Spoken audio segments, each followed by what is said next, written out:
Bueno, buenas tardes a todos y a todas. Bienvenidos y bienvenidas a esta nueva actividad de nuestro glorioso semillero en Ecología del Paisaje en el Antropoceno. Estoy muy contento pues que estamos reunidos acá, no solo integrantes del semillero, sino también profesores de la facultad, estudiantes que no hacen parte, pero que les interesa este tipo de temas. Y pues digamos que el invitado de hoy es una persona con la que he tenido, digamos, relación con algunos temas interesantes desde la ecología del paisaje y que hemos podido, digamos, como que en conjunto poder divulgar investigaciones científicas que en algún momento necesitaban como de un empuje, ¿sí? Para que tuvieran otro impacto, no solo un impacto académico, sino un impacto mucho más amplio. Entonces quiero presentarles al profesor Pablo Correa. Pablo Correa es profesor de la maestría en periodismo científico de esta universidad. Pablo también es exeditor de medio ambiente del periódico El Espectador y bueno, se ha ganado un poconón de premios de periodismo científico.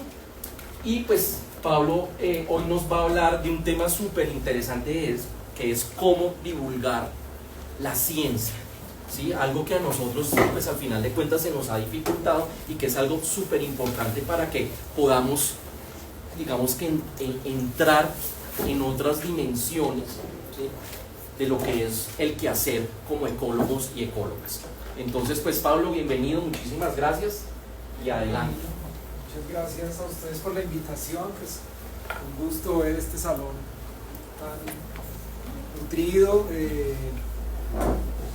Yo sé, ahora que Camilo me estaba presentando, pues hace 20 años justamente estaba en este mismo piso que están inaugurando este edificio, había pasado para acá periodismo y comunicación. Yo había comenzado a estudiar en realidad medicina en la UIS, había hecho 4 años y ahí deserté, entonces decidí que quería, extrañaba mucho las humanidades, entonces por eso me vine a estudiar comunicación aquí a la Javeriana con literatura, hacía doble programa. Y mientras me presentabas eso, como que estaba evocando ese momento y durante los 5 años que duraba la carrera, era en este mismo piso, y arriba ya estaba instalándose ecología. A mí pasaron 2 cosas. Una, nunca me hablaron de periodismo científico ni divulgación de ciencia. Y 2, pues era un mundo paralelo, ¿no? Estos 2 pisos eran como transcurrían y de alguna manera simbolizan esa desconexión que tal vez sea una obligación nuestra entre todos los que estamos aquí, ver cómo se empiezan a conectar más, porque luego cuando salí de la universidad y llegué al Espectador, nunca había escuchado esa palabra, periodismo científico, divulgación de ciencia. Estaba cerca porque leía revistas de niños, como seguramente muchos de ustedes, muy interesante en esa época y otras. Pero algún día escuché esas 2 palabras juntas y como que empezó a tener sentido para mí lo que estos 2 mundos que vivían desconectados. Cuando escuché periodismo científico tuvo para mí sentido mi propio camino profesional, y era que seguramente como ustedes que están aquí, nuestras mentes les gusta la ciencia, quieren ver el mundo a través de la ciencia, sienten la curiosidad de explorar el mundo, pero también sienten una conexión emocional con las formas de comunicar. O sea, nos gusta el sonido, los podcasts, nos gustan los videos, nos gusta la literatura, y de repente pues podían estar esas 2 cosas juntas, ¿no? Entonces bueno, yo hoy de verdad, muchas gracias por la invitación. Creo que esta conversación que inició accidentalmente con Camilo, que necesitaba consultarlo para un artículo que quería escribir, y empezamos y ha ido detonando otras conversaciones que ojalá ustedes se sumen, y es de verdad cómo vamos a crear más espacios de interacción como este. Están surgiendo ideas chéveres allí de cómo conectar alumnos de comunicación y periodismo con ustedes que están haciendo investigaciones muy bacanas. ¿Cómo podemos conectar eso? Entonces, bueno, la charla que preparé es como un Frankenstein aquí, porque me quedé pensando qué podía compartir de algunas de las cosas que yo incluyo en las clases de periodismo científico aquí en la universidad. Entonces voy a hacer una lectura cortica al principio, como una especie de liturgia, como en las misas, pero entonces en este caso, como lo que nos interesa es la ciencia, también tiene su lectura inicial. Luego, en divulgación y periodismo, digamos, hay unas dos grandes ramas en las personas que desempeñamos este trabajo. Una, pues, periodismo científico, se llama así, tiene, digamos, unos elementos, tal vez les interesen algunos. La otra, divulgación de ciencia propiamente, que aquí Vicky la conoce muy bien.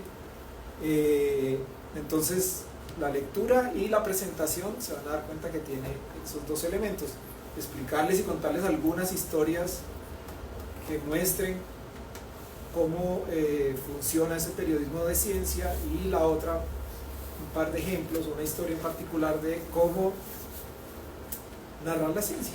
Entonces, bueno, ¿quiénes de ustedes leen a Julio César Londoño o lo conocen? ¿Alguien ha leído a Julio César Londoño, columnista del periódico Los Sábados? Vive en Cali, tiene un taller de cuentos muy famoso aquí, bueno, cada año lo abre y la gente se inscribe. Se ganó hace muchos años el premio Juan Rulfo, es un gran escritor. Entonces, este textico que les voy a leer es de uno de sus libros, creo que es del Cerebro y la Rosa, se me olvidó revisar si está allí, y se llama La invención del huevo. Entonces, bueno, yo lo leo ahí como por... Pablo, si podrías hablar un poquito más duro para que me dijeron que estaba... Está muy bajito ahí. No va a poder sostener esto las 2 horas. O sea, cada vez que la baje, el que esté escuchando por Instagram le recuerda a Camilo y vuelvo y subo el tono de la voz. Bueno, entonces, la invención del huevo. El huevo es un pequeño milagro. Para empezar, tiene una forma de altísima resolución estética. Sorprende que los griegos hayan ignorado la obvia belleza del ovoide y considerado que la esfera, ese huevo chato, era el más perfecto de todos los sólidos. Su cáscara posee la dureza justa para proteger el contenido, la fragilidad providencial para que un pollito pueda romperla, y la porosidad exacta para ser permeable a los gases e impermeable a la humedad. Por más que usted sacuda un huevo, la yema nunca se mezclará con la clara, gracias a unas fibras radiales ancladas en la cáscara y muy resistentes a la torsión que la mantienen en el centro. La punta del huevo puede aguantar altas presiones porque su forma de arco reparte las fuerzas verticales de manera tangencial sobre las paredes. Es como si los pesos resbalaran por la superficie de la cáscara. Hasta aquí lo que cualquiera sabe, incluso los ingenieros. Lo que muchos ignoran es que el huevo fue un cabezazo genial de la naturaleza, uno de esos hitos que hacen época y cambian para siempre la biografía de la vida y del paisaje del planeta. Antes de su invención, los vertebrados tenían que vivir en el mar o en las costas para garantizar su reproducción. Los peces y las ranas expulsaban su yema, una burbuja de gelatina que servía de alimento al embrión y que a su vez tomaban nutrientes del agua del mar que hacía las veces de clara o albúmina. Entonces el azar dijo: sea el huevo, y fue la luz. Armado de su geómetra talento, embaló la yema y la clara en un empaque bello y semi-hermético.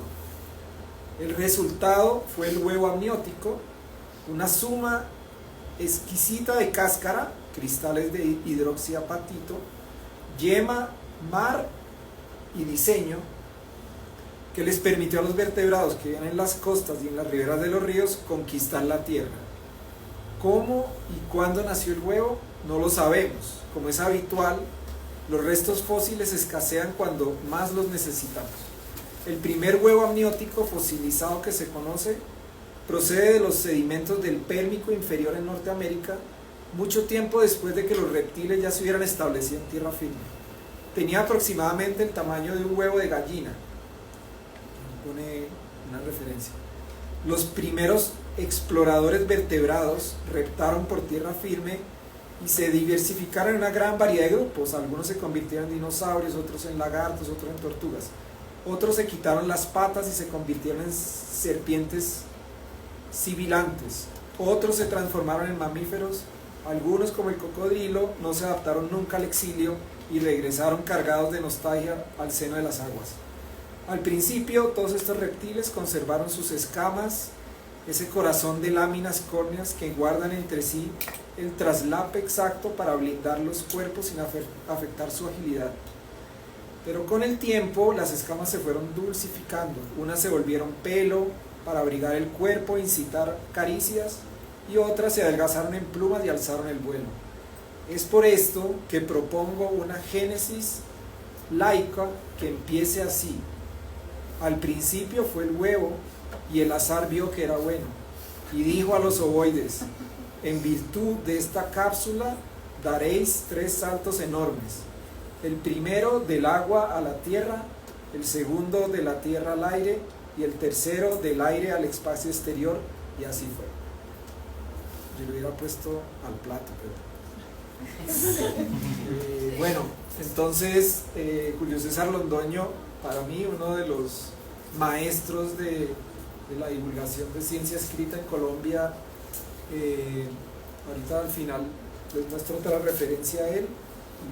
No solo escribe de eso, pero los sábados en El Espectador publica sus columnas, tiene unos libros, y si se dieron cuenta, o sea, unas impresiones así generales de esta lectura que fue lo que les cautivó,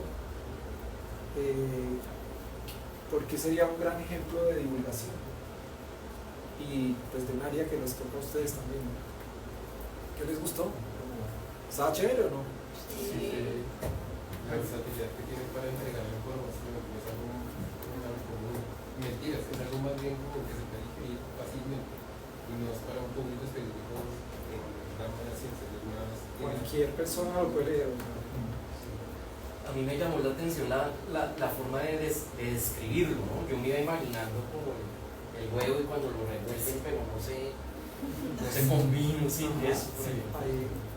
Hay unas descripciones muy amenas. Que atrapa al lector que lo quiere seguir como escuchando. ¿Por qué? ¿Dónde crees que radica ese que te atrapó? Que fue una manera creativa de transmitir pues que es un huevo, cómo está formado el huevo, la evolución, por así decirlo.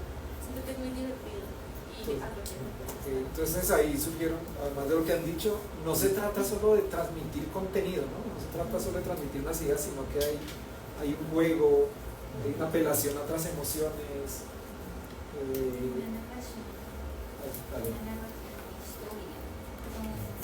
Se permite llevar el público al complejo de una manera más sencilla, con un hilo conductor que se pueden imaginar las cosas en el Hay un relato, ¿no? Hay una secuencia de eventos. Algo que es muy interesante es que se toma la tarea de describir algo que en últimas es muy sencillo, pero lo eleva como a otra categoría a través del relato, ¿sí? Entonces, porque todos tenemos una experiencia del huevo de una u otra manera, ya sea que nos lo comemos o porque de alguna manera como que tenemos ahí este techo,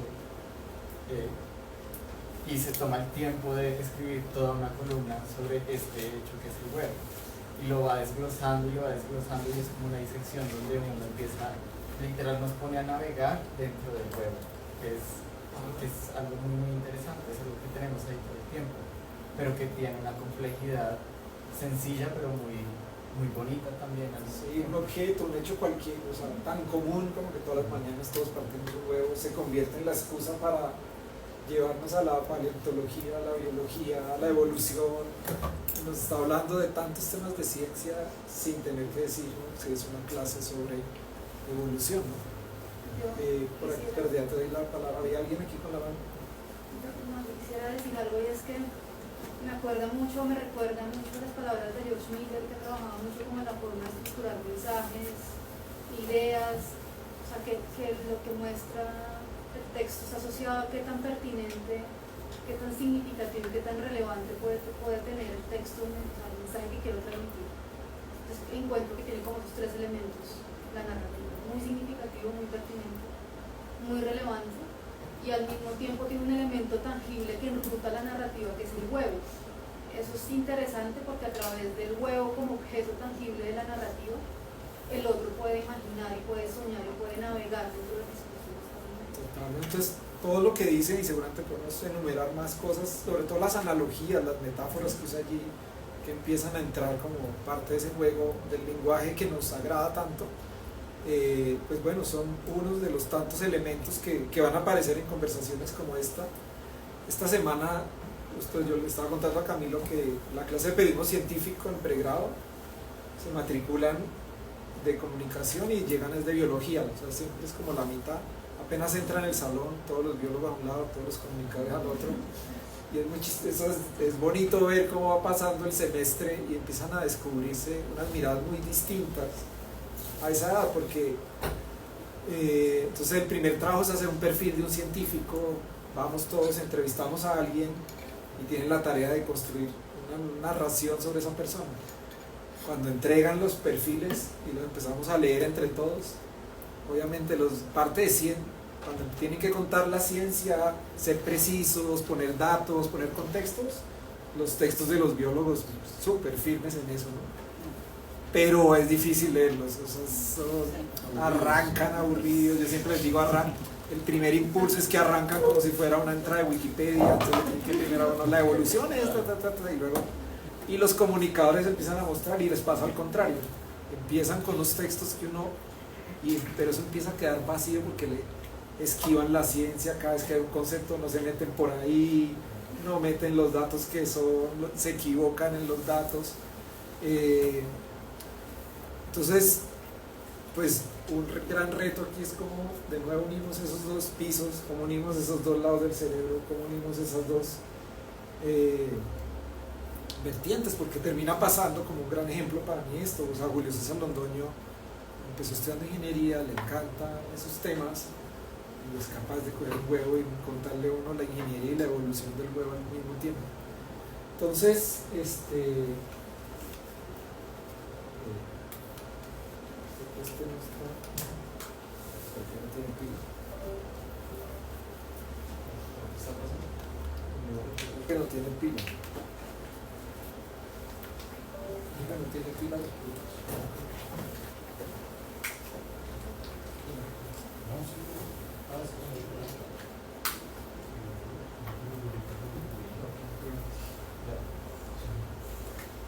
Bueno, entonces después de esa lectura, ¿alguien tiene la más remota idea de qué puede ser esto? Popular Books, no sé. ¿Alguien por alguna razón en la vida, así como se la ha cruzado por accidente? Bueno, entonces ahí tienen una portada de un libro del siglo XIX, firmado por este señor Bernstein, y dice Ciencias Naturales, libros populares de ciencias naturales, para el uso práctico en cada casa, en cada hogar, para lectores de todas las clases. Y aquí algunos contenidos que anuncia es el peso de la Tierra, la velocidad, luz y distancia, las maravillas de la astronomía, la comida para el hombre, la comida adecuada para el hombre. Resulta que cuando Einstein estaba chiquito, por su casa pasaban pues, muchos personajes, entre ellos un médico, se había hecho amigo de los papás, y ese médico llevó estos libros de Bernstein a la casa de Einstein, y cuando él estaba niño leía eso. De hecho,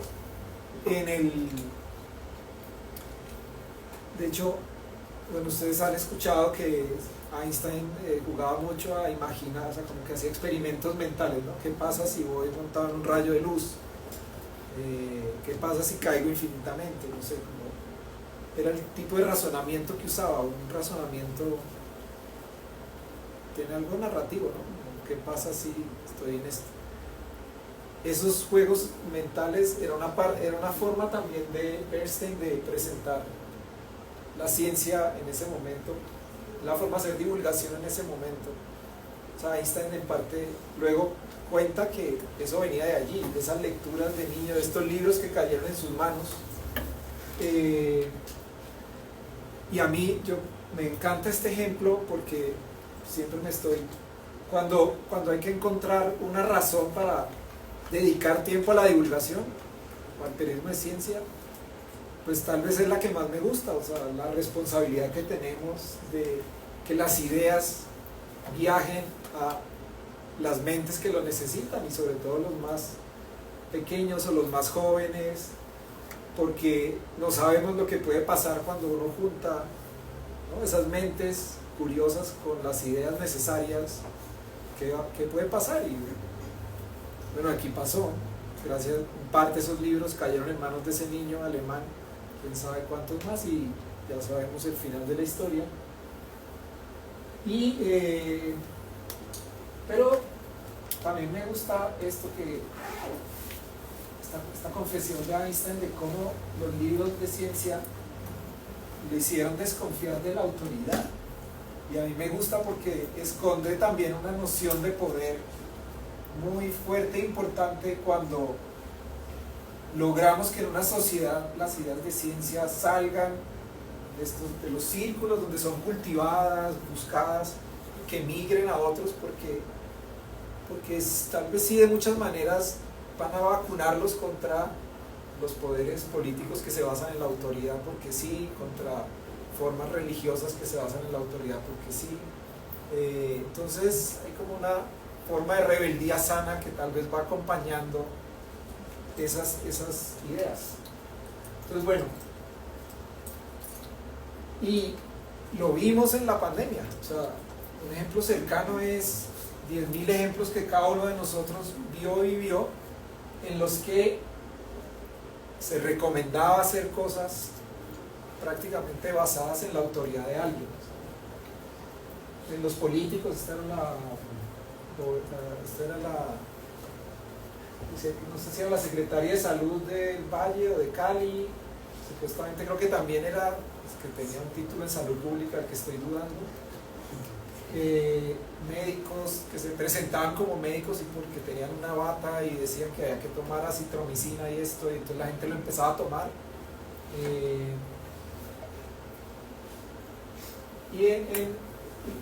Y eso porque estaba pasando por un tema, pues entre muchas razones, entre otras razones, que no voy a decir que es la única, pero la base de la pirámide en medicina, pues los médicos, no sé si aquí están familiarizados con esto, pero dentro de su pensamiento, de su ciencia, existe la pirámide de la evidencia, que funciona así. La forma en que se construye una verdad, digamos, en medicina, pues está, se puede describir por estos niveles, dependiendo de la complejidad del tipo de estudios que yo vaya haciendo. Una cosa es hacer que alguien opine que el medicamento es bueno para una enfermedad, otra cosa es que alguien haga una investigación in vitro, y otra muy distinta es que yo haga ensayos clínicos controlados, donde pongo dos grupos, controlo variables, comparo. Entonces, este es un tipo de conocimiento que habita en una comunidad médica de científicos. Una parte de la población no tiene ni idea, y los medios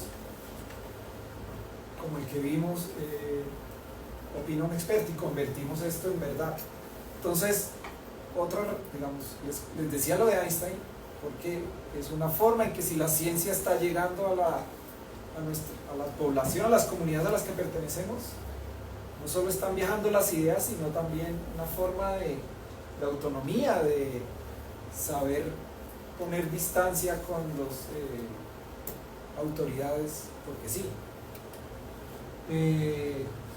Entonces vimos un montón de gente contándonos que la ivermectina podía ser buena, pero obviamente meses después se hace un estudio y la ciencia construye y nos demuestra y nos da elementos de que eso no era así como nos lo estaban vendiendo.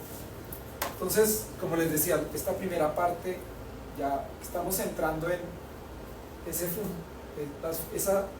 papel que puede tener el periodismo científico en nuestra sociedad.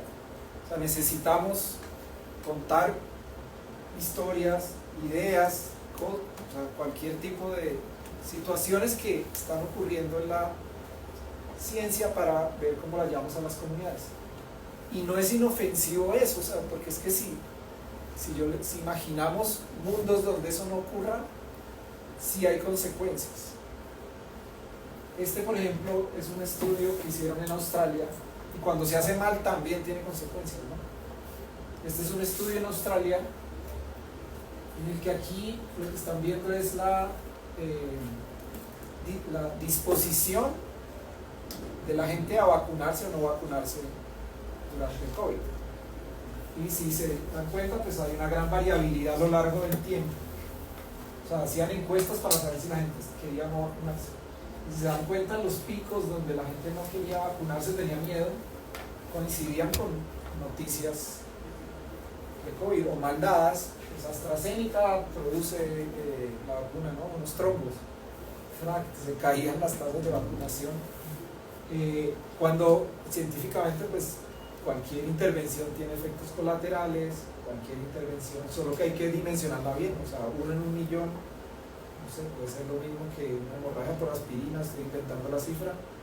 Otra cosa es 500 de cada 1000 que tengan un trombo. Entonces, noticias mal dadas impactaban nuestras decisiones de salud pública. Entonces, de nuevo, les estoy dando razones de por qué incluso las comunidades de ciencia, cualquiera que sea su área, pues yo sí creo que deben tomar seriamente, y creo que es muy chévere por eso verlos aquí reunidos haciéndose preguntas sobre esto, porque de nuevo impacta en la sociedad. Entonces les voy a contar 3 historias de el rol que puede jugar un periodista que haga ciencia. Pues escogí 3 historias un poco más divertidas para no aburrirlos en esta tarde. Esta foto es de finales del 2019, si no estoy mal, sí. Entregaban el informe de la misión de sabios.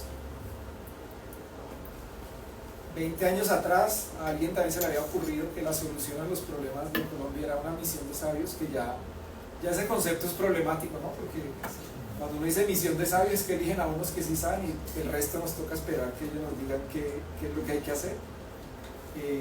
Es problemático porque entonces hace creer que hay unos que sí nacen y se vuelven sabios y nosotros no. Pero en fin, hicieron hace 20 años, eso no sirve para nada. Y como suele pasar en Colombia, entonces hicieron hacer otra para ver que si esta vez sí pasaba algo, que obviamente creo que no va a pasar nada. Y la hicieron más grande. Y este día entregaban el informe y, como suele pasar en las fotos de familia, pues la gente sí como que busca acomodarse en la foto dependiendo ahí, ¿no? El tímido se esconde, el que quiera aparecer y figurar se mete en la mitad, aparecen los temores, las vanidades. En esta foto se le puede hacer un análisis ahí semiológico y van a salir cosas. Entonces, la del centro de la foto en ese momento, al lado, debajo del presidente, en ese momento, cerca de la vicepresidenta de ese momento, el que se metió en la mitad, aspiraba a ser mi primer ministro de ciencia, estaba convencido que lo iban a nombrar, pero se le atravesó a alguien en la foto. Iba a poner a ver si tiene el link al video. Un pedacito.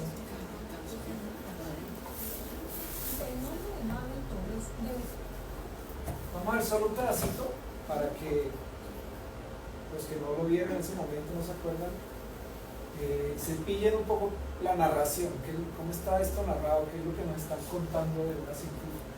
El nombre de Mabel Torres debería ser tan conocido como el de Rodolfo Ginás, por ejemplo. Juega en las mismas ligas del conocimiento científico.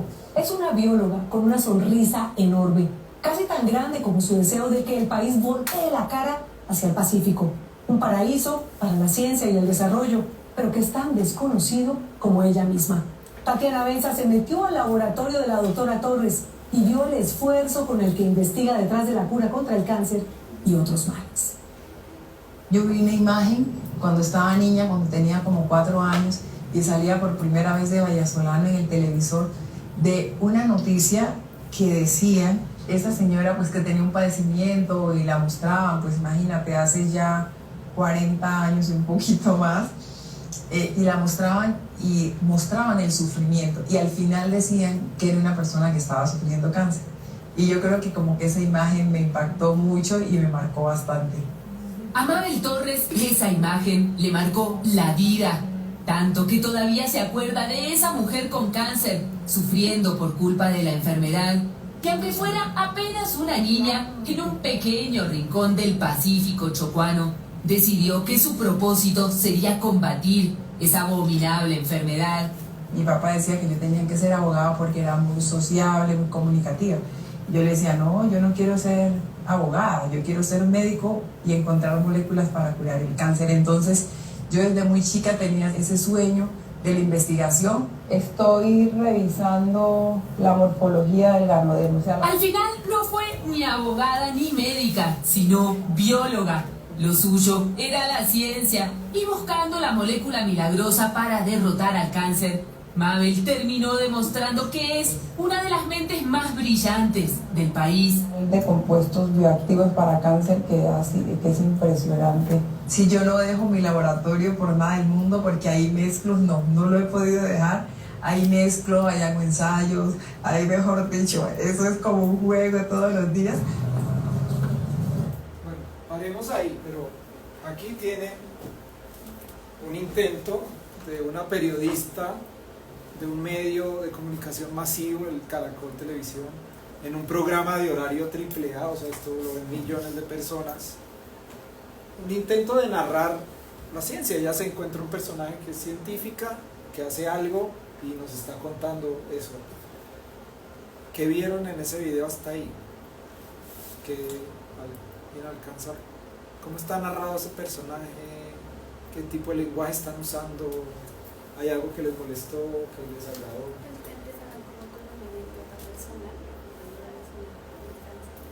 Ok, una anécdota personal. Como la historia de origen, pues. Ajá. El nacimiento. Ok, el nacimiento de la científica, una historia de origen. Que aquí empieza una primera diferencia casi entre la forma que se comunica la ciencia en sí misma, o sea, los papers, artículos en los que el primer mensaje es anular la subjetividad, ¿no? Como pues, título, el nombre, por ahí un asterisco chiquito con la filiación institucional y que la subjetividad desaparezca porque hay que transmitir ideas.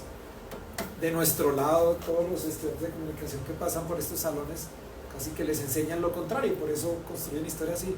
¿Quién es ese personaje? ¿Qué le ha pasado? ¿Qué ha hecho? Cobra relevancia la subjetividad y se va a subordinar un poco. Pero bueno, ahí hay algo que... ¿Qué más creen que está pasando en este video? Yo cuestiono mucho la forma en cómo se habla de la ciencia. Es como yo no estudié Derecho, ahora hago Biología y hago Ciencias, o sea, lo demás es ciencia.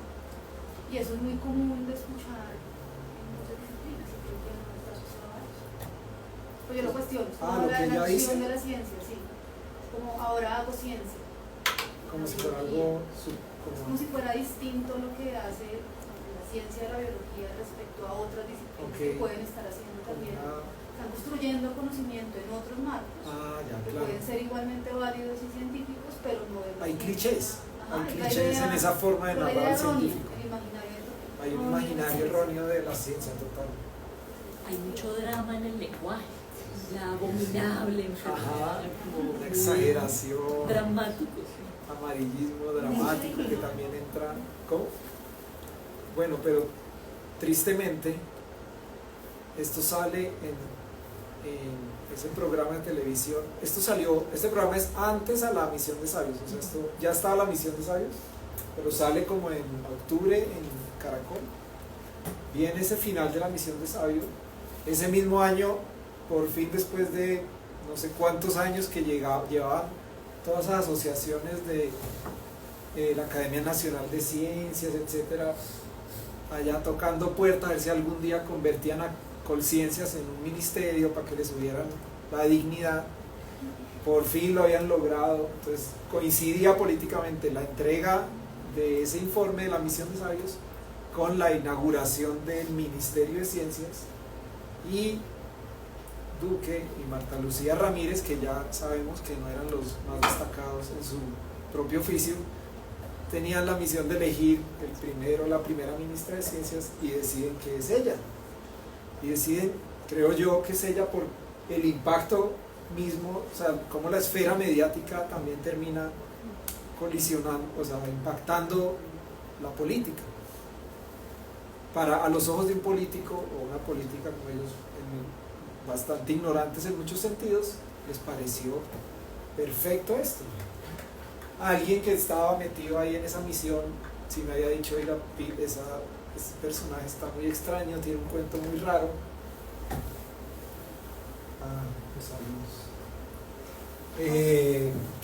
Entonces, bueno, como que yo había escuchado de ella, porque ella trabaja como en algunas ONGs ambientales, entonces me puse como a revisar quién era, y claro, la nombra ministra de Ciencia en enero. Yo desde octubre venía tratando cogí su hoja de vida, los logros, las cosas que decía, y resulta que apenas uno va y lee la tesis había hecho un doctorado, había hecho una tesis de doctorado, y la tesis de doctorado era una identificación taxonómica de hongos, era eso. Que está bien, tiene un valor, es un área, pero en ese video, más adelante, que es la parte que no les alcancé a mostrar, ella dice, después de contar que estudia esos hongos, que habían hecho una bebida funcional, que se le había dado a unos pacientes con cáncer de seno, de cerebro, de riñón, y que se habían curado.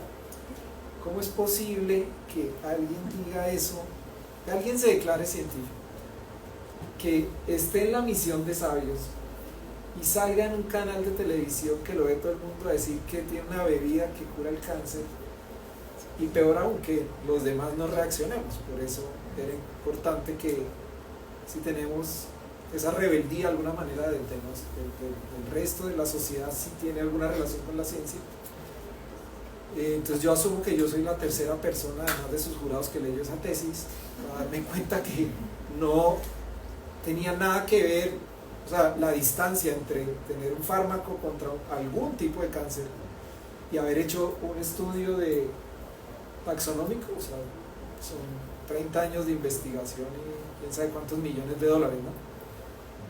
Entonces, digamos, ese puede ser uno de los primeros roles del periodismo, que trata de juntar la ciencia y la comunicación. O sea, puede ser un rol de vigilar, puede ser un rol de verificar, y eso es una parte del trabajo de los periodistas que trabajan en ciencia. Ahí están viendo cómo, y bueno, y hacerlo implica tocar la puerta de científico, así como hace 15 días o un mes estaba tocando yo la puerta de Camilo, pues porque yo no sé de ecología del paisaje casi nada, pero mi obligación es saber quién sí puede saber, y tocar la puerta a verificar que esta persona sí investiga, sí tiene publicaciones, sí sabe lo que está hablando, y yo tengo de alguna manera la oportunidad de darle voz, y entonces esa persona me guía y yo me apoyo en esos científicos. Lo mismo aquí, había que ir a consultar a los médicos, oncólogos, la gente, y eso era una payasada de este país. O sea, uno no termina de entender por qué pasa eso. Pero en la misma foto, allá en la esquina, está otro personaje que no sé si alguien lo reconoce.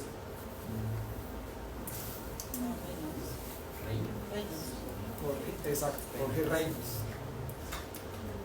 El primer marcapaso se me ocurrió viendo que el corazón era un sistema eléctrico. Ustedes no importa, métanse un día a Google si están desocupados. Videos de Jorge Reynolds por donde quieran. Pasó por todas las universidades de este país dando charlas, invitaba a Maloca, Parque Explora. Hay un museo en la Clínica Chayo dedicado a Jorge Reynolds, libros, de todo. 50 años diciendo en Colombia que Jorge Reynolds inventó el marcapasos. Obviamente no inventó el marcapasos. Bueno, eso era un video. Doctor honoris causa de la Sabana. Ver el video de que todos vestidos como esa. A mí me llama mucho la atención esa, ¿cómo se llama? Se me olvidó la palabra, como ceremoniosidad también con que se viste la ciencia y la academia. O sea, esto es marcar, de nuevo, esto es la noción de sabio, marcar la distancia con la sociedad que no tiene acceso a las ideas, porque nosotros estamos disfrazados, nos vestimos así, y es una ceremonia y para descubrir que todo era una mentira y que incluso cayeron en la mentira los de la sabana. Los políticos de nuevo en esa interacción y claro, uno se pone simplemente con Lisbeth Fogg, que es una periodista de ciencia, que es la mamá del periodismo científico aquí en Colombia. Siempre teníamos unos rumorcitos por ahí de que había algo oscuro con ese personaje, pero siempre pensamos que era remontarse a ver qué había pasado 50 años atrás con todo ese desarrollo tecnológico marcapasos. No iba a ser fácil y la verdad lo habíamos pospuesto la tarea hasta que un día, bastaba meterse a Wikipedia casi para uno ir a mirar cuándo empezó el desarrollo tecnológico de esto. Y es un caso, tal vez, eso es otro elemento que entra en esas narrativas de ciencia, no solo los sabios, sino que es la noción de que la ciencia ocurre por descubrimientos así alucinantes en un momento eureka, cuando la ciencia no funciona así del todo, y ustedes lo saben porque trabajan en colectivo. De hecho, la palabra semillero habla de la colectividad, habla de cómo se heredan los trabajos, las ideas, etc. Y entonces esta noción de alguien que descubre el marcapaso es como decir que alguien descubrió el celular. Si les digo quién inventó su celular, nadie va a ser capaz de dar un nombre, porque antes del celular está el teléfono, antes del teléfono el telégrafo, dentro de los celulares cada año aparece una cosa nueva. Entonces la tecnología, realmente esa tecnología quién la inventó, se puede ir uno hasta 1930 y pico y empiezan los primeros marcapasos, decenas, centenas de publicaciones de historia de la medicina. Reynolds dice que él inventó el marcapasos en el 57 y era un aparato pegado a una batería de un carro externo, y en el 58 ya había marcapasos comerciales como este y ya lo estaban poniendo a muchos pacientes. Y en Colombia, yo tengo una sobrina que en el colegio la pusieron a hacer un trabajo exaltando a Jorge Reynolds. Y este que no está en la foto es Raúl Cuero. Es otro caso de estos en los que no lo vamos a ver, y no sé quiénes de ustedes se acuerdan, pero aquí en Colombia durante 10 años, yo me acuerdo por ahí 2010, 2008, 9, 10, 8, 10 años, de nuevo, páginas enteras de los medios diciendo que era el gran científico colombiano que trabaja en la NASA, un profesor muy cercano a muchos de ustedes, seguramente Rodrigo Bernal, un experto en palmas, un botánico. Ahí aprendí que no es buena idea meterse con los botánicos, son muy rigurosos, tienen buena memoria, son obsesivos, entonces un botánico enemigo no es buena idea. Pero Rodrigo sintió curiosidad por ese gran científico colombiano y lo mismo, se puso a investigar, y la hoja de vida de este tipo no cuadraba con esa magnitud de esta figura.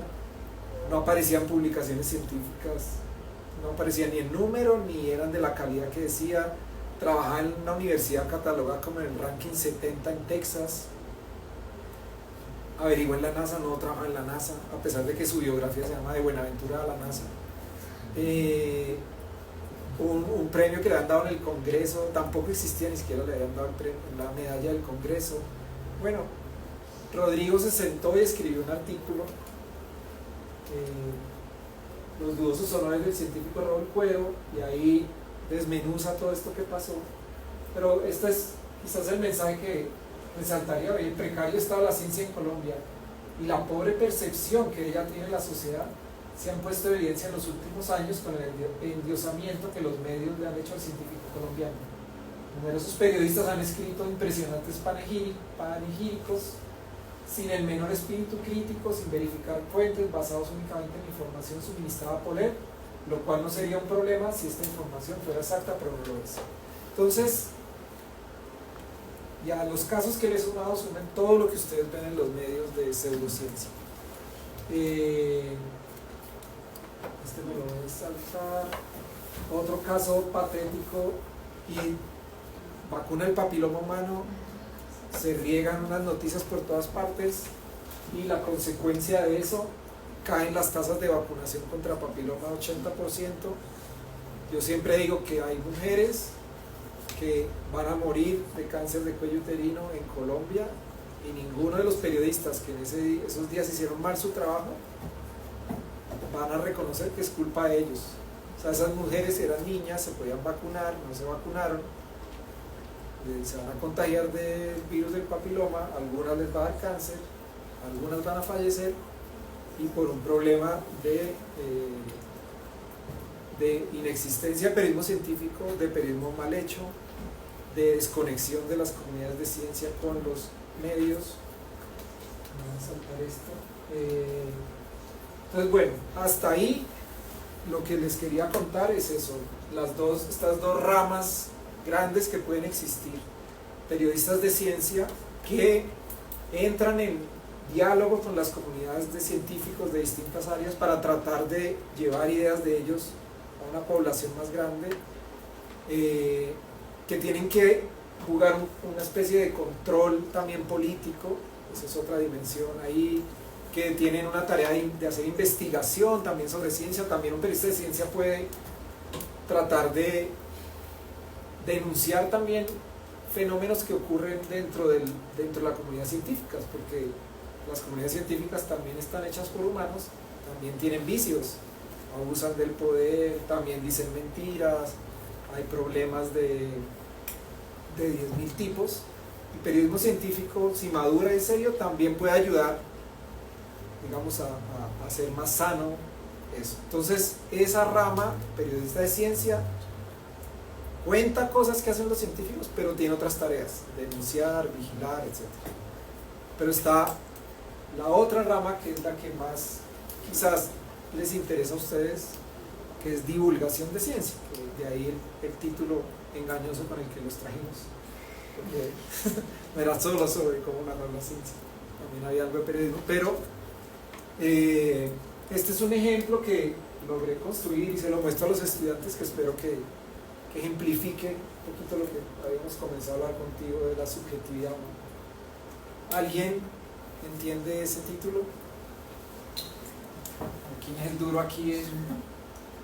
¿Quién está estudiando ecología y en el tiempo libre física?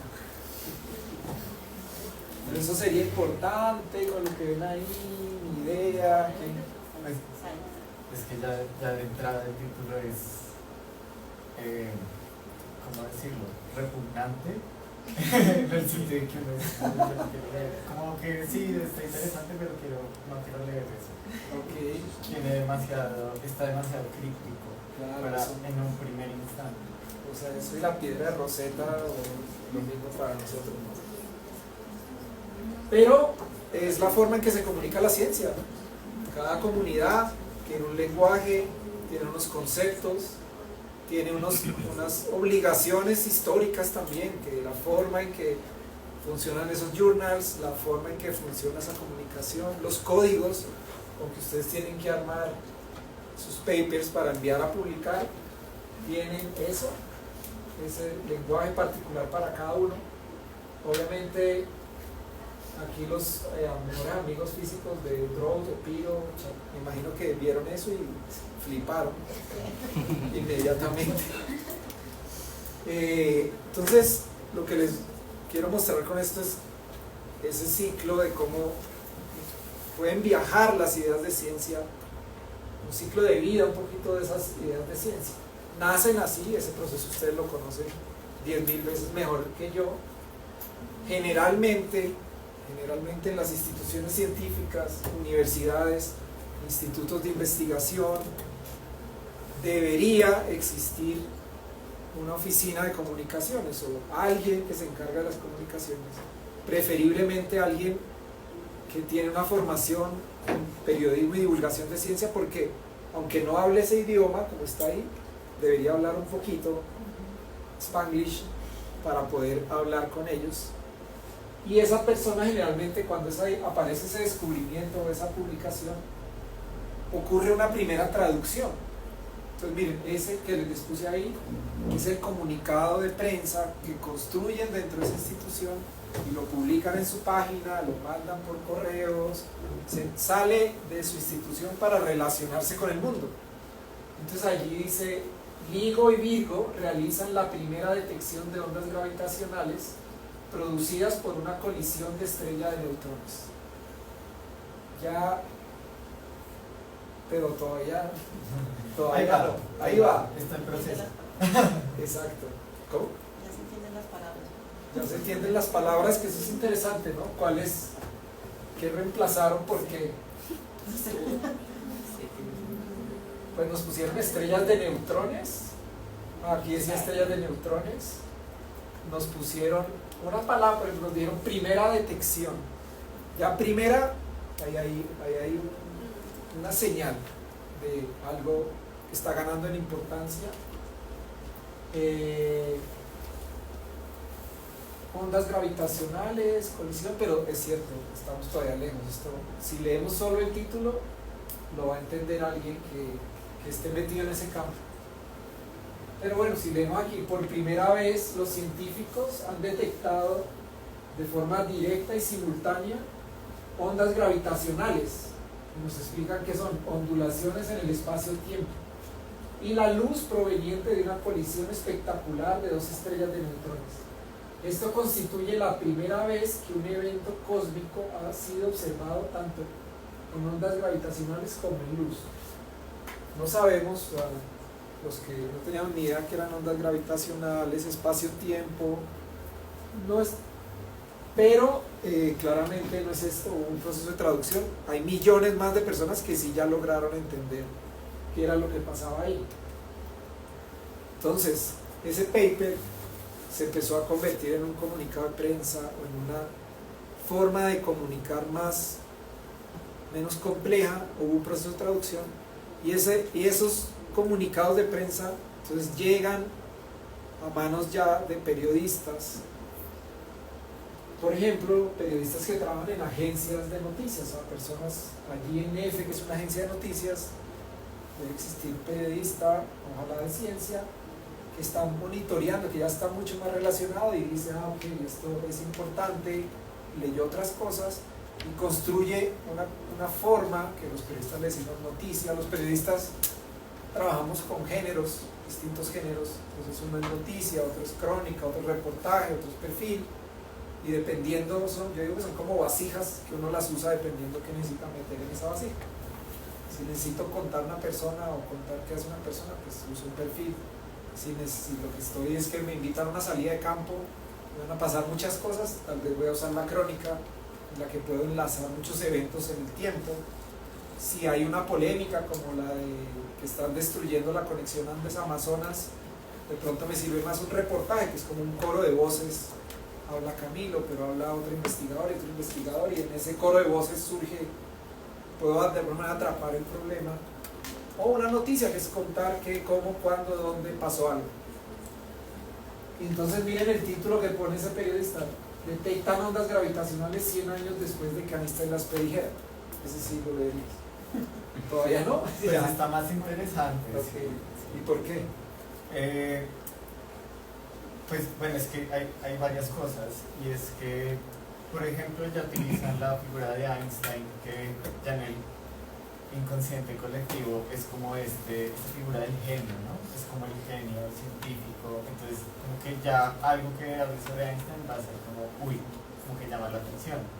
Y la otra, pues es que están hablando como de sigue jugando con la misma figura de Einstein, pero como si fuera Nostradamus, porque es como, él predijo esto hace 100 años y encontraron justo esta cosa. Entonces ya uno dice como, ok, no entiendo todavía de qué me van a hablar, pero con esta entrada pues ya lo puedo relacionar con esta figura de este genio, ya puedo relacionarlo también con,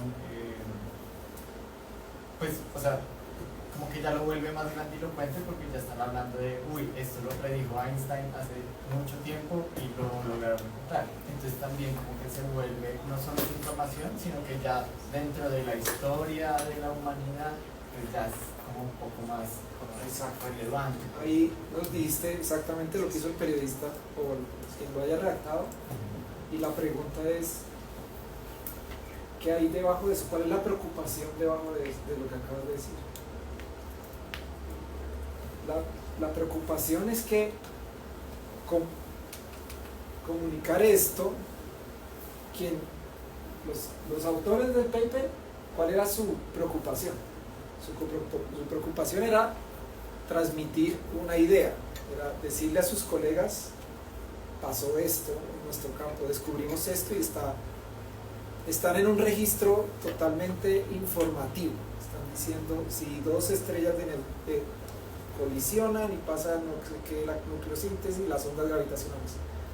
En quien tenía la tarea aquí tenía una preocupación muy distinta. La preocupación era el 99% de la gente no tiene ni idea qué son las ondas gravitacionales.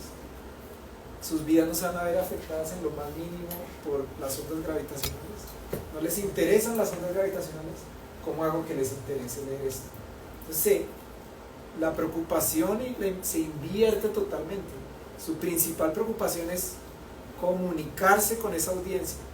Para yo comunicarme con una audiencia, más que irle a inyectar la idea que le quiero inyectar, es qué tenemos en común, qué ya tienen en sus cabezas, qué sí tienen ahí de lo que me puedo pegar. Y lo que tienen, según al menos este intento, es Einstein, les encanta esa figura por lo que tú dijiste, tiene ese elemento de hace 100 años lo dijo, mucho duro, muestra ver qué fue lo que predijo, y luego si entra la idea de las ondas gravitacionales. Pero es así de sencillo, parece, no sé, pero esto, no sé si parezca una obviedad, pero para mí ahí está el quid de este asunto. Es lo que tienen que cambiar, lo que uno tiene que cambiar si realmente quiere comunicar la ciencia. En principio es esta intención, es cómo me comunico con el otro, y si descubro eso que nos une, le voy a contar esas ideas de ciencia que creo que son nuevas o que tienen algo interesante, que aportan. Porque, de nuevo, pues muchos de los científicos que quieren hacer divulgación de ciencia, como están en ese registro de transmitir y transmitir información, o yo descubrí esto y quieren es hablar de los suyos, se olvidan de qué es lo que el otro puede conocer, y me uno y me conecto por ahí. Yo creo que para mí es el gesto principal, es que lo van a ver reflejado en otra cosa. A los estudiantes de biología o de periodismo, cuando les dicen listo, hagan una noticia, lo que yo les decía, los de biología de una comienzan, el ADN es una macromolécula que están transmitiendo información. El otro, que no sabe que es una macromolécula, empieza por el personaje o empieza por una anécdota. Entonces lo que tienen es eso, que está diciendo cómo le cuento una anécdota, algo, cómo juego un poquito con la curiosidad y luego meto la macromolécula. Y es ahí para mí el punto de encuentro. Pero yo digo que hay un último nivel de esa traducción de ciencia que acaban de ver, esos pasos que nos vuelve a traer a Julio César Londoño, que digo que es el momento en que la transmisión de ideas de ciencia se toca con la poesía. Entonces sale la noticia, se me perdió ya está después de esta diapositiva. Esta es como otro pasito, que sale la noticia, se dice qué pasó y aparecen científicos. Juan Diego Soler es un astrofísico colombiano, le gusta la divulgación y toma ese evento noticioso para construir un relato, un texto, un ensayo, lo que sea, en el que alguien que sabe ese tema va a ser capaz de contarnos historias relacionadas con eso, ¿no? Tal vez nos va a contar eso para qué sirve, nos va a contar esa idea, cómo nació y de dónde viene, nos va a poner esa idea en unos contextos que desconocemos, nos va a reconstruir lo difícil o fácil que fue eso, nos va a dar contextos más chéveres relacionados con ese tema. No sé, en el caso de Andes Amazonas, ¿cuál podría ser un ejemplo de...? No sé, digamos, estaba viendo los mapas que mostraba Camilo, entonces ya como los últimos fragmentos de bosque que están conectando los Andes con el Amazonas, de por Picacho y Macarena, asumamos que ese año aumentó la deforestación por lo que sea y barrieron esa conexión. la noticia seguramente es deforestación masiva en Picachos, Macarena, lo que sea. Eso es lo que va a salir y se va a explicar algo, pero en manos de Camilo tal vez sea la oportunidad para que él diga, ese pedacito que ustedes les va a contar la historia de 100 años de cómo los colombianos empezamos a bajar de las montañas y nos fuimos comiendo la selva para abajo. Lo que acaban de ver es un pedacito, venga, les cuento toda la historia. Entonces es como, y aquí es donde les está diciendo que llega y se toca esa divulgación, ese deseo de transmitir ideas de ciencia con la poesía. Cuando sale la noticia de las ondas gravitacionales, Julio César Londoño escribe una columna chiquita que se llama, pues son cortas, Las jorobas del tiempo. Hace 1300 millones de años chocaron dos agujeros negros, eran decenas de veces más masivos que el Sol. El choque perturbó de tal manera nuestro plástico universo que sus ondas gravitacionales aún reverberan en el tiempo-espacio contemporáneo. Pero detectar estas ondas fue muy difícil porque son muy tenues. Es como tratar de escuchar desde América el silbido del último canario del verano de Hungría. Miren esta figura literaria, o sea, aquí aparece la literatura que obviamente la gente que lee esta columna pues no tiene ni idea qué van a hacer, tal vez o sea, qué se descubrió, pero le quedó una idea linda en la cabeza, o sea, descubrieron algo que se puede comparar con esto. Si yo estoy en Colombia y escuché un pájaro que trinó el año pasado en Hungría, está atrapando la idea de una forma muy vaga, pero la está atrapando de alguna manera. Eso fue lo que hicieron, o sea, escuchan cómo colisionaron dos agujeros negros hace 1300 millones de años. ¡Wow! Esta figura, o sea, es un genio en eso. Obviamente el resto de mortales nos va a costar mucho trabajo inventar esto, pero ese trabajo de una vida también, o sea, lleva 40, 50 años leyendo, haciendo poesía, etcétera, relacionado con la ciencia. A un taller con científicos que invitamos a hablar de su libro y empezó a revelar algunos de esos secretos de dónde vienen esas ideas, etc. Entonces es muy difícil porque exige una preparación, no todos seguramente lo podemos hacer, pero qué maravilla cuando ocurre, porque ahí entran mucho, o sea, es como una democratización de las ideas muy bonita, ¿no? Y esta es la decadencia, ¿no? O sea, degradación de la divulgación de ciencia. Entonces al año le dieron el premio Nobel al grupo de físicos que detectaron ondas gravitacionales, y en ese programa de esa época ese video se perdió, no sé. Uno de esos programas de la mañana, dos periodistas, Lucho Garzón, que era el exalcalde, ¿quién más estaba? Estaban entrevistando a un astrólogo y le preguntaban que qué opina del premio Nobel de física, y el tipo se despachó sin pena, que eso era lo mismo que él venía diciendo de las energías y no sé qué. Y entonces dice uno, ¿cómo pasa eso? O sea, está bien que somos un país ahí como de la tabla media del desarrollo, el último de la OCDE, lo que sea, pero tampoco para que nos digan que descubrieron el marcapasos, que curaron el cáncer y que un astrólogo hablando de... Y de nuevo, o sea, es chiste, pero se los dije al principio, o sea, la facultad de ecología en un piso, la comunicación en otro. Y pasan por esos tubos, tal vez ambos, sin darse cuenta que necesitamos hablarnos, porque quizás podríamos, pues, si no curar el problema, ayudar.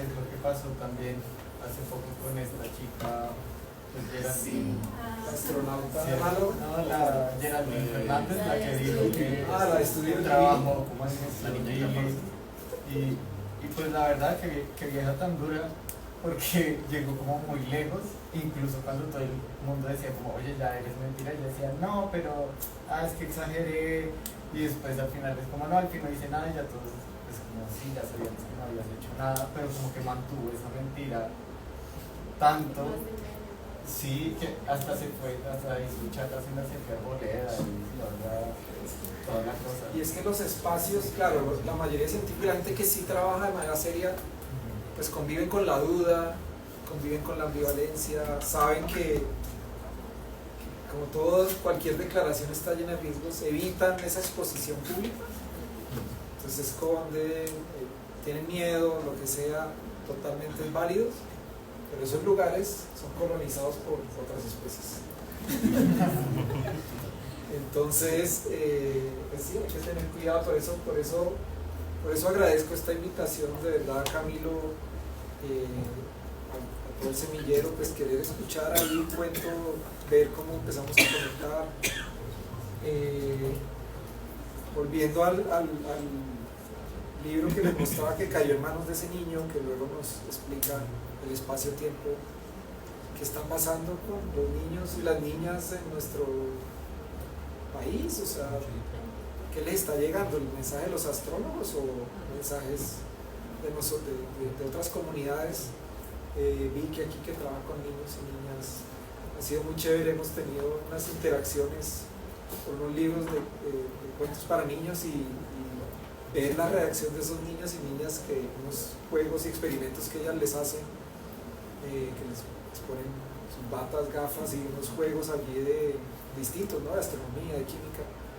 Y así, para mí ha sido muy bonito, porque siempre estuve interactuando, pues, desde el periodismo con un público más adulto, lector del periódico, pero ahora de repente empezar a compartir espacios como los que Vicky hace con niños y niñas es fantástico, porque es que uno dice, esta mente ya de alguna manera va a ser diferente gracias a esas experiencias. Entonces, pues esto era, de verdad, qué pena si pareció un poquito desordenado. Lo que traté fue de traer como una pequeñísima muestra de las cosas que puede hacer un periodista en su periodismo, en divulgación de ciencia, cómo viven estas ideas, y por qué son importantes para la sociedad al final, o sea, qué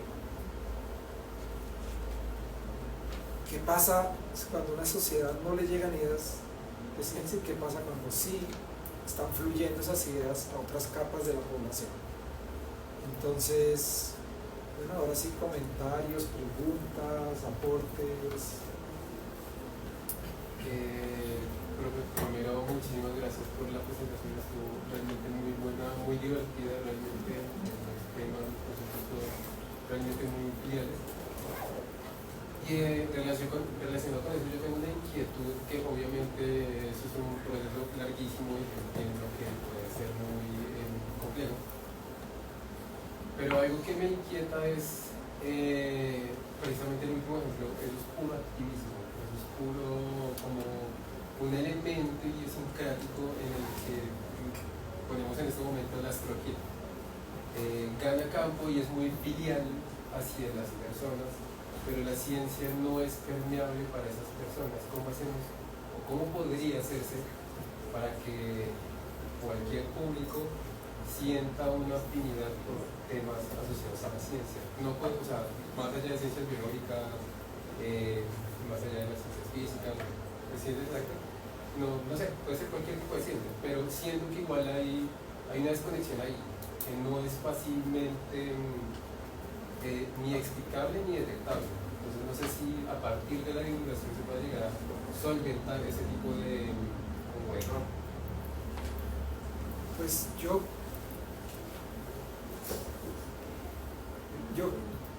creo que mi trabajo diario está basado en esa fe.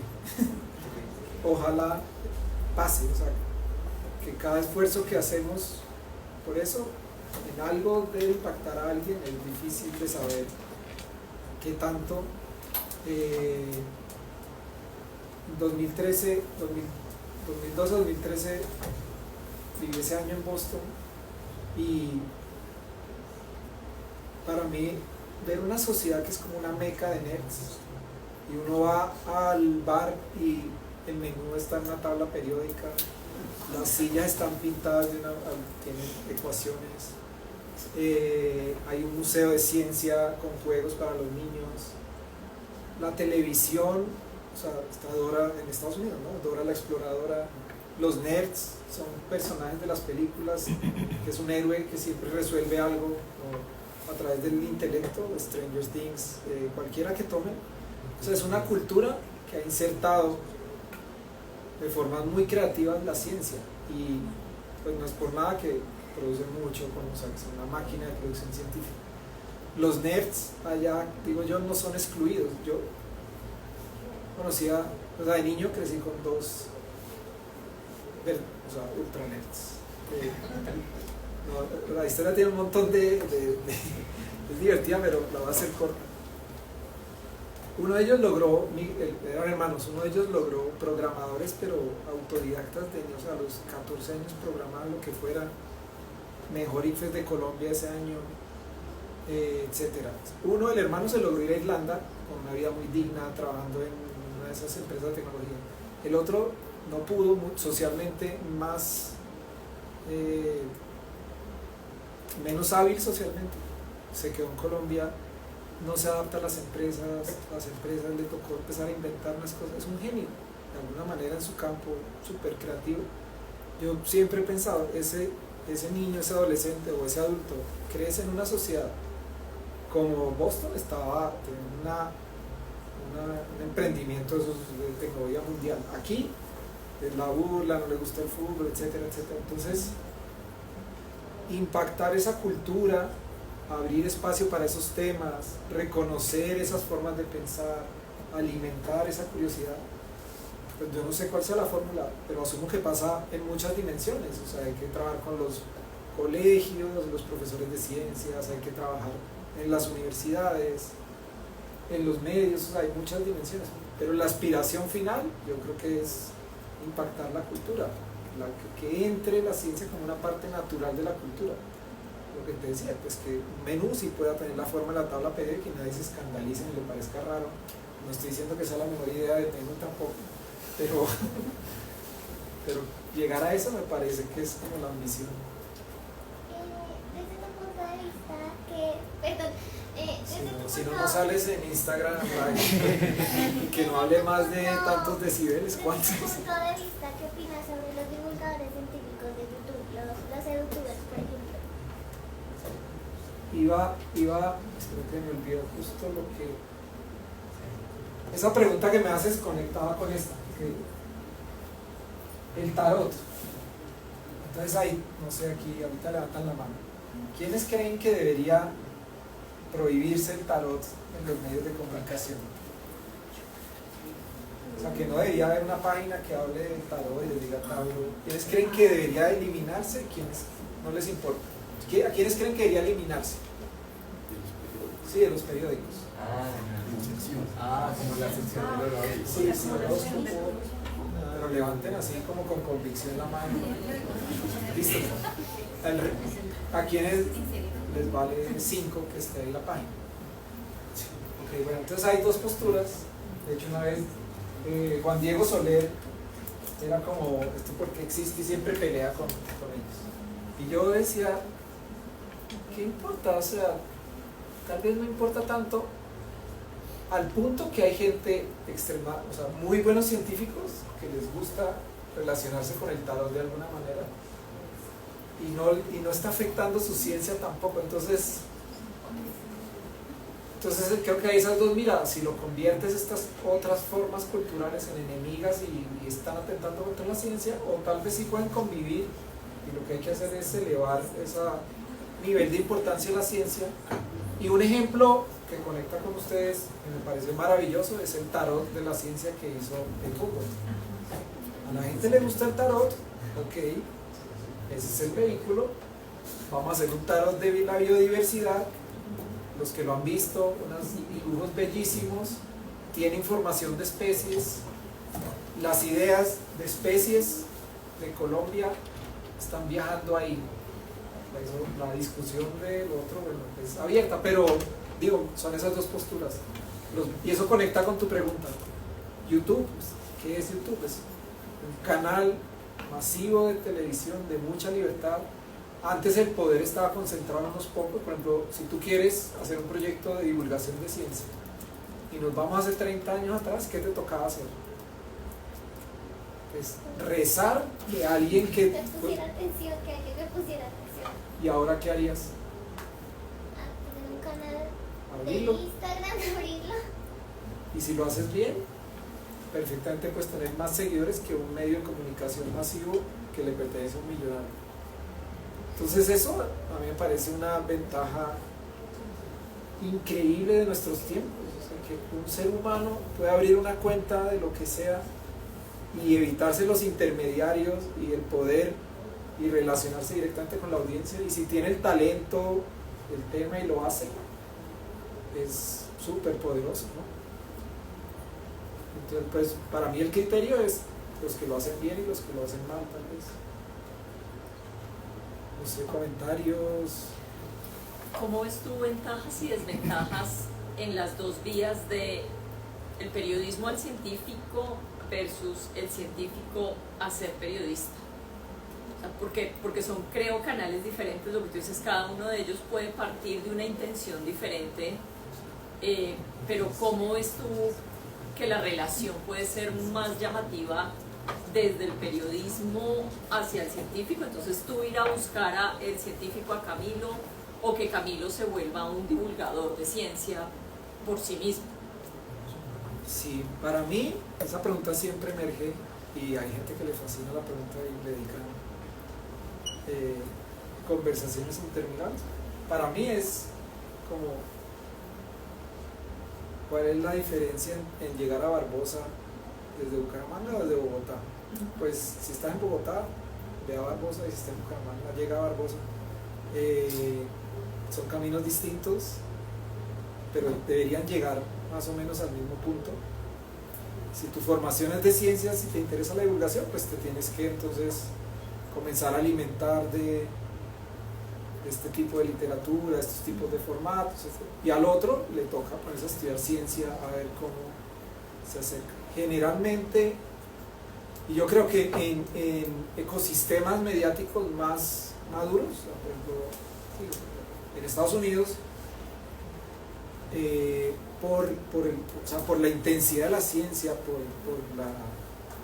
la riqueza también de todo eso,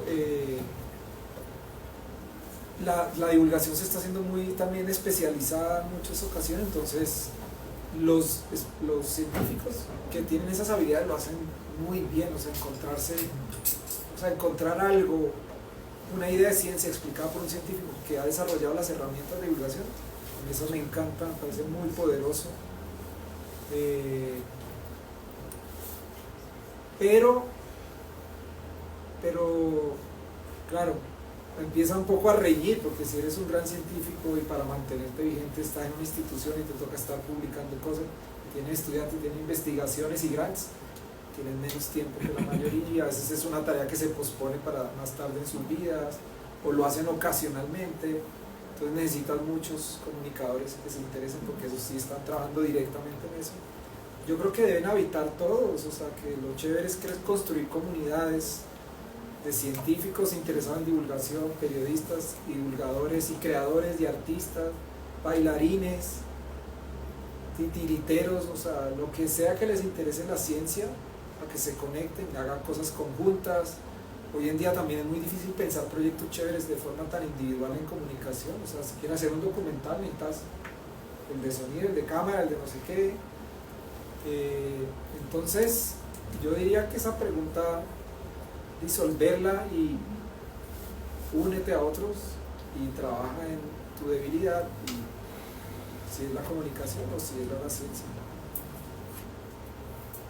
Que al final, de nuevo, lo importante es que eso migre a la sociedad, como sea, pero que llegue. Como para complementar lo que decías, yo creo que a todo el mundo le gusta la ciencia de alguna manera. A todo el mundo le puede llegar a gustar los animales, o las plantas, o los ecosistemas, o cualquier tipo de forma en la cual se puede expresar la ciencia, sino que es algo más que la gente, o el común de la gente, cree que es algo para muy pocos, o gente muy inteligente, o gente que está, sí, son como alguien aparte, la comunidad científica. Sin embargo, de algún modo u otro siempre va a afectar en la vida diaria la ciencia, especialmente, digamos, en la biología, la ecología es algo que está muy vigente para todas las personas, y que en cuestiones medioambientales, de contaminación o de cierto tipo de dietas o cualquier consecuencia ambiental tendrá nos importará de alguna manera. Sin embargo, como que la forma de, digamos, como científicos o personas que se están formando en la ciencia, es prácticamente como aprender otro idioma, saber cómo enseñarlo, ¿sí? A cualquier tipo de personas. Y se me hacen muy útiles los canales como YouTube, se me hacen muy útiles porque es un medio al cual muchas personas tienen acceso muy fácil y que se puede explicar, digamos, de manera en conversatorios. Acá más de uno ha escuchado Ciencia Café, es de unos biólogos de los Andes, de varias universidades, y es muy bueno, en realidad es muy bueno y uno aprende muchísimo, y pues es, digamos, algo muy fácil de entender realmente. O digamos en Humboldt lanzó una colección que era como Soy un bicho raro, y aparecían varios bichos raros y explicados así como brevemente en camisetas, en bustos, y se me hace algo que es muy enriquecedor, porque muchas personas ven a esos animales como peligrosos y por eso mismo los matan en las comunidades rurales, y realmente no es que sean peligrosos, sino que no son bonitos. Entonces, y por ejemplo una que hubo de Parque Explora, que también genios haciendo ese tipo de divulgación, una campaña que hicieron de palabras despectivas, zorra, mariquita, esta gente son muy buenos, o sea, están, pero miren que tiene la intención que hablamos de Einstein, es cómo nos comunicamos con esa población. ¿Ese es su lenguaje? Ah, bueno, vamos a entrarle por ahí con algo de ciencia. Ese es no, totalmente. Yo le añadiría lo que acabas de decir, que de nuevo, desde mi área de la comunicación en Colombia, los periódicos, los radio, televisión, durante el siglo XX, con muy escasa la presencia de la ciencia en esos medios, pero si miramos hacia atrás históricamente era un siglo que se estaba transformando por la ciencia. O sea, la vida cotidiana de todo el planeta se estaba transformando por los descubrimientos en genética, los saltos que se dieron en medicina con tratamientos, la creación, o sea, apareció el computador, aparecieron la internet, apareció lo que nos cambió radicalmente la vida. Lo que nos estaba cambiando radicalmente la vida era una dimensión de la ciencia y sus descubrimientos.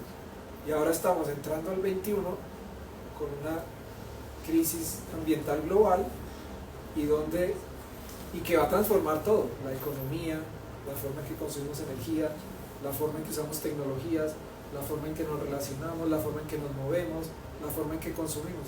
Esa crisis ambiental va a cambiar todo y la estamos contando como es.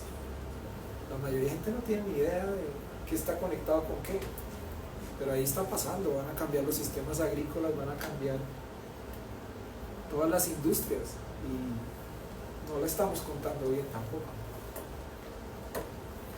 Tengo dos preguntas, porque este tema toca mucho, digamos, la clase de educación ambiental en la universidad. Pero normalmente cuando uno habla de la divulgación, no necesariamente habla de educación. ¿Sí? O sea, tú puedes informar mucho y llegar a públicos heterogéneos que tienen ciertos niveles de conocimiento frente al tema, más cercanos que otros, pero eso no genera ni apropiación del conocimiento y tampoco genera transformación si es que uno quiere llegar a entender la divulgación como eso. Entonces me pregunto un poco en tu experiencia, pues por un lado, ¿cómo ves esa brecha entre la divulgación y la educación, entendida como apropiación? Esa es una. Y la otra es que normalmente la divulgación del conocimiento está aquí, en un nivel muy deductivo, un nivel en el que yo soy quien tiene el conocimiento y me interesa divulgarle a quien está allá y traducirle bajo la perspectiva de que igual uno va a entender, y eso en nuestros campos de trabajo comunitario es muy fuerte también. Entonces, ¿cómo hago el trabajo inverso? ¿Cómo hago eso de manera inductiva para llegar a divulgar un conocimiento para que el mismo científico entienda el conocimiento que está allá y entonces él también aprenda un lenguaje? Sí. Tú das esa clase de educación, se llama educación ambiental. Yo no, o sea, son muy buenas preguntas, y la primera no me atrevería a darte una respuesta porque yo no, pues, o sea, sí enseño acá, soy profesor, pero no sabría en esa dimensión que dices ya de política pública, cómo debe transformar la educación para que genere eso. O sea, no es mi campo, pero me parecería, pero sí creo que están pasando, o sea, primero que hay experiencias mundiales que vienen de atrás muy interesantes, y también qué iniciativas están surgiendo en Colombia, sería muy chévere ver, pero no, o sea, lo que dices es cierto, o sea, esa divulgación desde un lugar como el que a mí me tocó trabajar o pude trabajar, que es un medio de comunicación, es más unidireccional. No sabemos esos impactos a nivel educativo, qué otras herramientas tendrían que entrar para fijar y apropiarse ese conocimiento.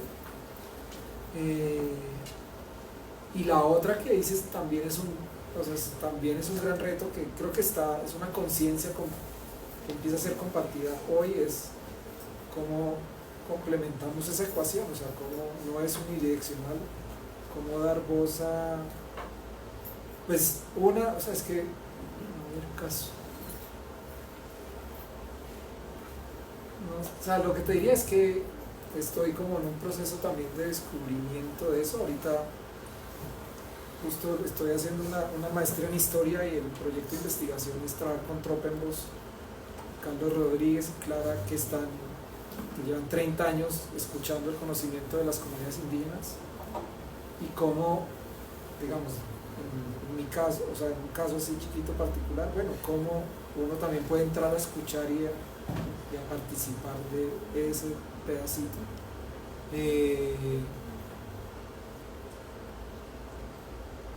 No sé, o sea, es una muy buena pregunta. Digo, es una pregunta abierta, o sea, nos toca explorarla entre todos, porque... No, si yo lo digo es porque es cuando uno piensa en la divulgación del conocimiento, uno está pensando en un público heterogéneo. Pero normalmente uno no piensa en un grupo homogéneo. ¿Cómo logro transmitirle eso a una persona que tiene cierta historia, cierto conocimiento puntual, que ha habitado ese territorio para que transforme lo que hace? Eso me parece que es mucho más difícil y supone introducir la investigación misma en el campo de la educación y de la divulgación. O sea, el mismo ejercicio investigativo permanente y no el otro lado que yo recolecté y yo divulgo. Sí, pero a mí, por ejemplo, eso que te decía, bien, ahorita metido en esa investigación, claro, me tocó revisar, por ejemplo, las investigaciones que se estaban haciendo en Amazonía en los 70s y 80s. Entonces era alguien de doctorado de Holanda, venía, le sumaban aquel de maestría a la Nacional o los Andes, los mandaban a la Araraquara y luego salía el paper de ellos. Y por allá abajo, guía local tal. La inversión de eso a ese guía local es el que estaba de primera obra de autor, pues son cosas que están cambiando. Y lo vemos en las historias de Humboldt. O sea, yo siempre he dicho, hoy en 2024, ¿quién de ustedes, bueno, ustedes porque son ecólogos, no le tienen miedo, pero el resto de mortales que le digan váyase para el Orinoco ya? ¿Quién se va a ir al Orinoco hoy en 2024 así de la nada? Y en el siglo XIX vino uno de Alemania, uno de Prusia, y se metió hasta allá y se volvió, ¿no?, como esta figura emblemática. ¿Pero quién lo llevó? ¿Quién lo llevó? ¿Quién le mostró el camino? ¿Quién le dio de comer? ¿Quién le dijo que es por aquí? Todos los que esa era su casa, o sea, pero el relato y la narrativa que seguimos construyendo es la de ese héroe científico solitario, genio, y no era así. Nos toca cambiar esas narrativas y ese es un gran reto, el de educación, me parece muy chévere, y es que lo tenemos aquí. O sea, esa pregunta que está haciendo yo creo que es, hagámonosla, es okay, ¿cómo vamos a conectar estos dos pisos para empezar? ¿Cómo le vamos a enseñar aquí a los que están de alumnos que se interesen por esto, que incluyan esa mirada que tú estás diciendo, que tengan cuidado con las narrativas que están construyendo porque pueden ser perversas? Y cómo les decimos a los otros, oiga, venga, ¿cómo es posible que esta gente se están metiendo en la Orinoquía, allá en la Amazonía, en todas partes, están descubriendo cosas y ustedes haciendo historia aquí de el túnel, que no sé qué vainas, que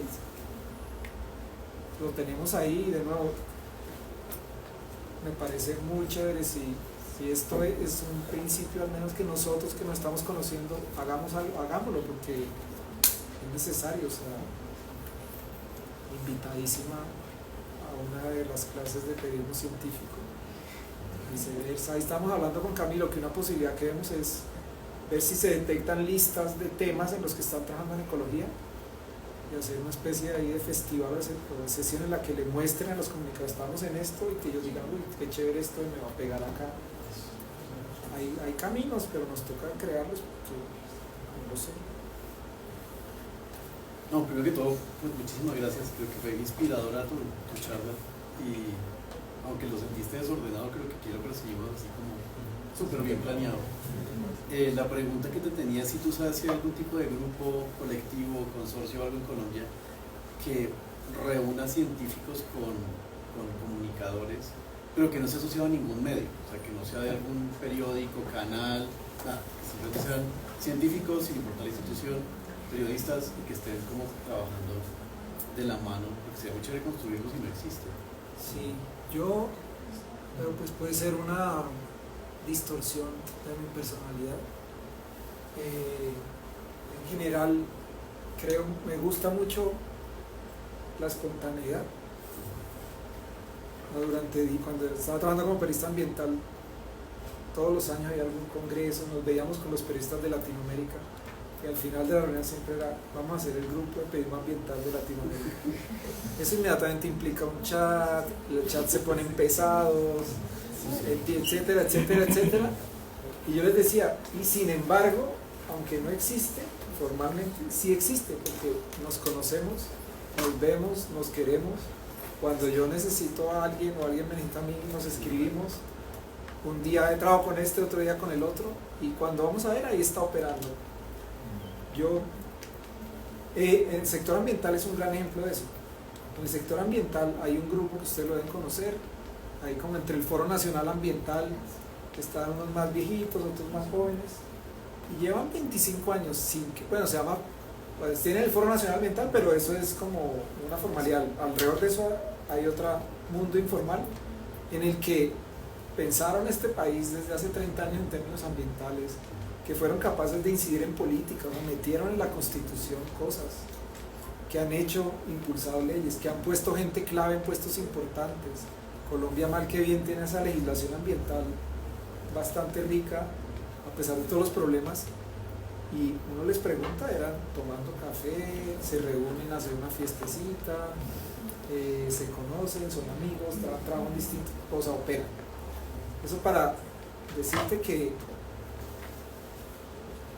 son comunidades que se van formando, o sea, al menos un pedazo de esas comunidades que yo interactúo. Shots de Ciencia, un biólogo de los Andes, monta su programa, o sea, una cosa. Un día nos unimos como 7 que trabajan en distintos medios, y un año hicimos una vaina en Twitter que se llamaba El Desparche, que era publicar unos hilos de ciencia, y eso se disolvió. O sea, son redes. Entonces, yo lo que te diría es, si tienes alguna inquietud, una idea, comienza a armar algo. De los Andes, de biología, salió Shots de Ciencia, salió Ciencia Café para su merced, han salido otras. Entonces está allí vivo. Sino que es que pues, te pregunto porque siento que como científico, pues lo que tú decías, estamos dictando clases, proyectos, burocracia, papers, de todo, y en raticos libres hacemos algo de difusión, ¿sí? Como de diseminación, y hasta ahí llegamos. Los pocos divulgadores que yo conozco, así divulgadores que son expertos en el tema y que son científicos, por ejemplo Javier Santaolalla, que es un físico del berraco en España, se dedica a eso. Ya tiene como 6 libros publicados en divulgación y él vive de eso. Pero uno como científico pues no le queda tanto tiempo y no tenemos mucha experiencia tampoco en hacer fotografías, cómics, otro tipo de aproximaciones, danzas, como decías tú. Y por eso siento que sí es importante que el científico sepa como a quién acercarse, pero sin saber cómo, es que eso es el tiempo, es el espectador, es que publicaste eso y te van a llamar del ministerio, sino que sea como un grupo ajeno a cualquier entidad, ¿sí? Tampoco javerianas, ¿no? Pues sí, también son retos de esas comunidades, cómo nos inventamos cosas. Sí. Tengas una pregunta. Por el lado de lo que estaba mencionando ahora Nicolás, y es por otras maneras de divulgar la ciencia, porque he pensado mucho en las personas, que yo siento que la ecología es como un tema que nos concierne a todos porque vivimos en un mundo que hemos ignorado que es natural, como por vivir en ciudades y esto, y he pensado como que otras formas se puede como divulgar la ciencia sin que necesariamente, hay muchas personas que no leen, como que no leen artículos, que ya no leen periódicos, que no leen revistas, pero igual son temas que ellos no saben, que les conciernen mucho. Entonces te quería preguntar como por otros tipos de iniciativas. Pues a mí me llegó el chisme que eres una gran ilustradora. Entonces, por ejemplo, o sea, pues yo, de hecho por eso estaba, o sea, pues primero esa, ¿no? Como lo visual, la cultura letrada que se impuso como algo dominante y en ciencia es mentira porque está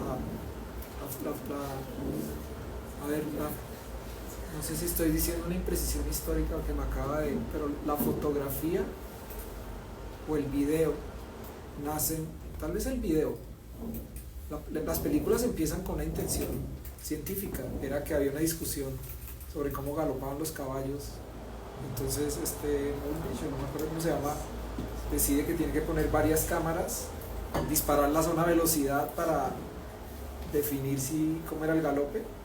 Entonces una serie de fotografías con una mirada de un científico, apareció el video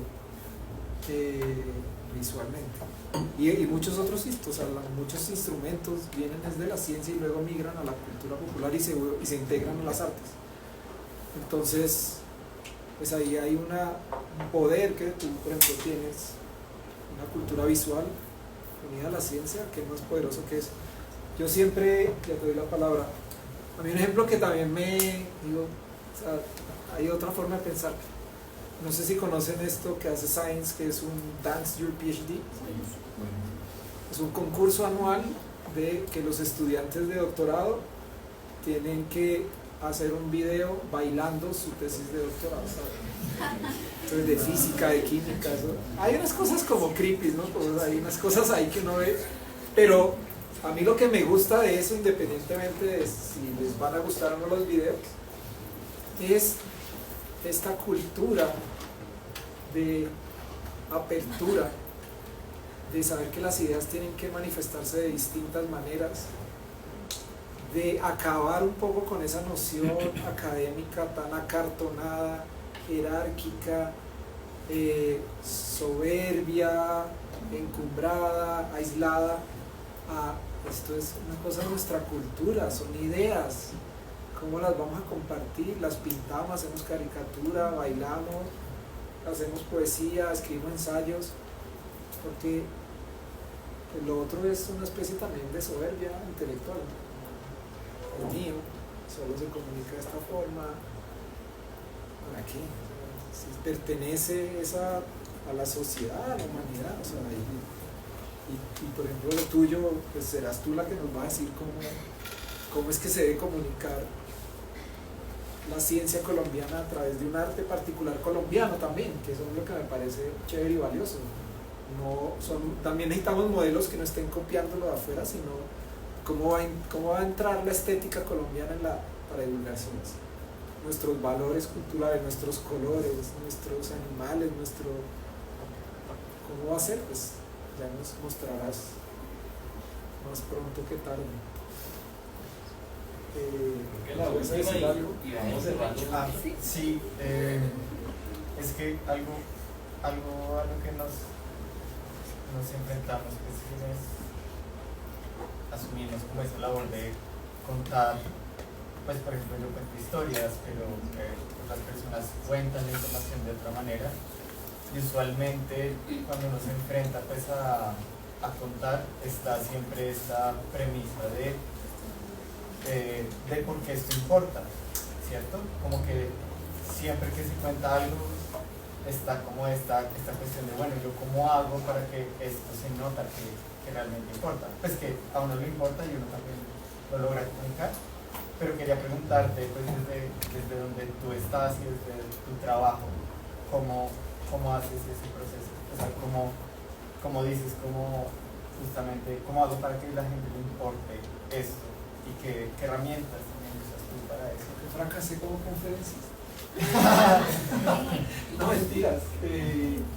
Yo te diría que inviertas la pregunta. A quien te diga para qué vas a hacer eso, pregúntale por qué no. Que te dé una razón de por qué cree que no es importante que esa idea salga de ese lugar donde está encerrada. Que sean ellos los que expliquen, no nosotros. O sea, lo tenemos claro, ¿no? O sea, hay niños y niñas que necesitan las ideas, hay gente que necesita saber si se vacuna o no, hay gente que necesita tomar decisiones en política, de si invierte la conexión Andes Amazonas, o manda todo eso para